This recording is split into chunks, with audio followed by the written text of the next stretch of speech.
Hi BookTube! My name is Sarah and welcome to Chatting Category Romance. Today I am coming to talk to you about a special edition novel that I finished recently. So apologies guys, Steve has been kind of carrying this for a little while.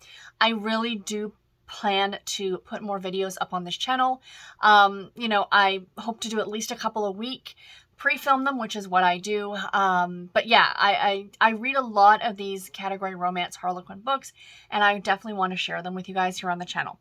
So the first book, or this book that I have to talk about in this episode, is called Wyoming Matchmaker, and it's by Melissa Sennett. It is the 6th book in the Dawson Family Ranch series. I have not read the previous 5 books and the books that follow it. I think there's 13 books in total in this series. I do plan to read them because I really, really like them. But this one I had on my shelf. It's part of my Harlequin project, as I'm calling it, where I'm picking 3 random books off my shelves a week to read through. So I don't have the physical copy in front of me. It's gone back on the shelf and they're still in the process of being organized. So hopefully going forward, I will have the books to actually hold up for you, but the picture will be right here. So anyway, yes, Wyoming Matchmaker. So this is the story of Danica and Ford. And Danica and Ford, their story actually starts like a few months prior to the actual beginning of the book.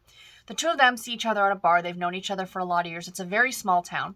They end up spending the night together, and he confesses to her that, he really one day wants to start a family and blah, blah, blah. Well, Danica, or have children or whatever. Danica's like pretty happy being childless. She's not opposed to being in a relationship. She just isn't sure if she wants children. She didn't have the best experience growing up, and she's kind of like her whole life, from what she remembers, is that she's never really wanted to be a mother. She doesn't get those like motherly urges that other women seem to get. When you get to a certain age and you see people with a baby, it's like, oh, she doesn't get that. And I get that because I never did either. Like, I love my niece and nephew, but that was never a thing for me. Me and my husband, we are our family and we are perfect. Just the two of us with the cats. We are a family, and that's good enough for me. And, good enough for us, I should say. And, Danica kind of feels the same way. And I thought, okay, I really, really liked this. I really liked that this was an aspect that we were getting into. It's something you don't see a lot in romance. Babies are pushed so much. And I can't tell you the number of times I have read, oh, we're to the extent of we're not a family until we have a child. No, I'm sorry, that's not the case. There are so many different things, and you're not seeing it as much recently, but if you look back on older romance novels, that's definitely something that you see a lot more often. And I was really, really hoping that this book was not going to have her change her opinion. Spoiler alert, she does, but I kind of get the process of what happened.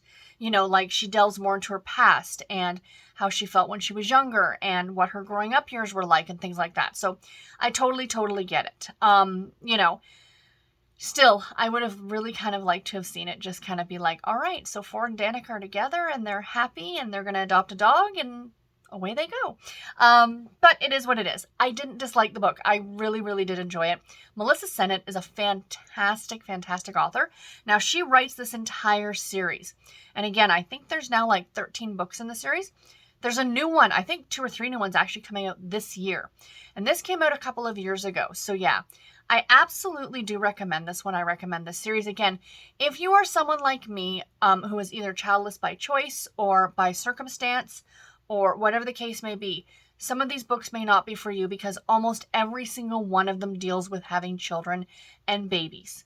So that to me, it's not a trigger warning, I would say, but for someone who is very sensitive to it, especially if you're dealing with infertility, these might be difficult to read. And that's one of the reasons that I stepped away from the Virgin River series by Robin Carr, because it was almost like the author was pushing an agenda that you need to have kids to be happy, to be fulfilled, to have a family. Just like I was talking about a few minutes ago.